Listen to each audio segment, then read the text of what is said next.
Hi, this is Bill Kanter with Complete Estate and Retirement Planning in Skokie, Illinois. I am an elder law attorney, an estate planning attorney, and a financial planner, and I specialize in Medicaid planning and qualifying people for Medicaid. Today I'm going to do this video discussing how to qualify someone for Illinois Medicaid, at least some of the strategies we can use to qualify someone for Illinois Medicaid and help them keep their estate. I'm sure some of you are aware that the cost of a nursing home stay is close to $6,000 or $8,000 per month. So the first thing I want to point out is that Medicare and Medicaid are different. Medicare is what pays for your hospital, your doctor, and a few days in a nursing home. Medicare does not pay for a nursing home long-term stay. That you need Medicaid. And I also want to point out, before I get into some specific strategies, that long-term care insurance is really the best way to pay for your long-term care, because long-term care insurance will help you pay for the care in the home, in the house if you want to stay in the house, whereas Medicaid only pays to a nursing home. And although there are many strategies we can use to qualify someone for Medicaid, if they had long-term care insurance, they could pay without having to move around assets or do any kind of other strategies. So that's important to know.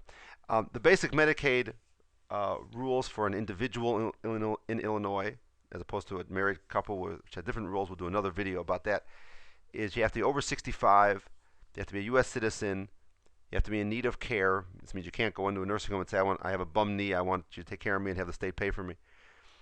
Your income has to be less than the private pay costs of the nursing home.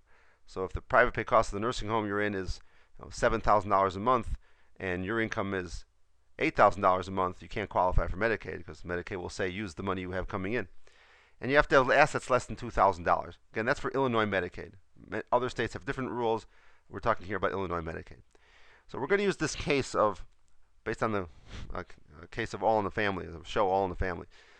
In this case, Archie Bunker died 4 years ago. Edith is 80 years old and lives in the house. And 3 years ago, Gloria, their daughter, moved in to the house to take care of Edith. Now, Gloria's brother, not son-in-law in this case, but Gloria's brother, or not Gloria's wife, husband in this case, Gloria's brother Michael lives out of town and visits occasionally. Edith has just entered a nursing home. She's paid $6,000 her first month. She wants to qualify for Medicaid because the children are recognizing that Edith might live a long time, and at $6,000 a month, over $70,000 a year, it's going to eat up a lot of the estate. So this was Edith's estate. She had a house worth $500,000 with no mortgage, and she had bank accounts and CDs or cash worth $300,000. So her total assets is $800,000, and the total amount at risk is $798,000 because she's allowed to keep $2,000, and the rest of it she has to spend. The $300,000 cash, $298 of $300 cash, she has to spend on her care. And then the house, although it's an exempt asset, you can have the $500,000 house and qualify for Medicaid, but then the state can put a lien on the house to the extent of the Medicaid payments they made for Edith. So if Edith is in the nursing home for 10 years, and the state of Illinois paid $50,000 a year for her, that's $500,000 when, after Edith passes away, when she's 90, when the kids go to sell the house, her estate will have to pay to the state of Illinois the $500,000 back that they paid for her. So she could potentially lose her whole estate if she lives long enough. And her income is $1,500 from Social Security and her pension. So we're going to use 4 strategies to qualify Edith for nursing home benefits. First, her estate is worth $800,000. She's allowed to keep $2,000. What do you do with the rest of the money? The first strategy we're going to use is to transfer the house to Gloria. Now, normally you can't just transfer a house. It'd be considered what's called an uncompensated transfer or a gift. But there is a rule that says that if a child caregiver comes into the house at least 2 years before the resident goes into the nursing home, you can give the house to that child caregiver. The idea is that the child kept the parent out of the nursing home, away from having to have the state pay for them. So we reward, or the state rewards the child by letting you give the house to her. And so you can give the house, and then there's no estate recovery, there's no lien on the house, and the house can go to Gloria free and clear. Now, the nursing home will not tell you that law, if they know it even, but that is a law with working with an experienced elder law attorney that we use when there's a child in the house. Then we're going to convert some non-countable assets, or some cash, to we're going to convert cash to non-countable assets. We're going to purchase a car, which is an exempt asset, and we're going to prepay her burial expenses. Edith's burial expenses for $10,000. That's another way to shelter $35,000. And when you purchase the car, Gloria can drive the car as long as it's in Edith's name. And then we're going to use a personal care contract with Gloria. Now the rule is that you are allowed to pay or prepay your child or anybody, not your spouse, to take care of you, subject to a contract.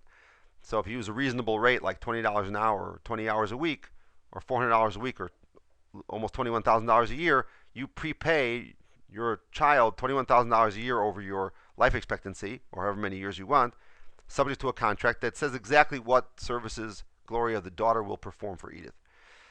This way, Gloria can, or Edith can get out to Gloria another $124,000. It's not considered a gift because it's work that Gloria is doing for Edith. Now, it's considered income to Gloria, so there are strategies we can use beyond the scope of this video to deal with not having to have a big tax burden on Gloria. But this is a way that you can get this cash out of the Medicaid spend down. And finally, we're going to use a strategy called half a loaf planning. You can Google the term half a loaf with Michael. We want to give some cash to Michael, so Edith's going to give a gift of $80,000 to Michael. And the way this strategy works is when you give this gift, Medicaid gives you what's called a penalty period, or a time when you could have used that money to pay your own way in the nursing home. And that's going to be about a 10-month penalty period. So we take the $58,000, we do this calculation, take the $58,000 and put it in an annuity, a single premium immediate annuity, that's that SPIA over there, which will pay the nursing home costs for the next 10 months, and then Edith will qualify, and the state of Illinois will start paying. So using these strategies, and this is not the only way, we could have saved the entire amount depending on what the goals were. We wanted to get some cash to Michael up front, so this is why we use this. We could have sheltered all of the money, but using this strategy, instead of having them pay down all the $300,000 cash and then having the house be subject to a lien, using this strategy, we're able to protect almost 93% of the estate. Or she'll only spend $58,000 for her care, and the other $741,000 goes to the kids like she wanted. So that's just, again, a few strategies we use. There are many others, and that's for an individual, not a married couple, where there are even more. If you want more information, you have a loved one in a nursing home, you're watching yourself pay all this money privately, you don't have to, please give me a call. The number is 847-674-6470. Thanks a lot. Bye-bye.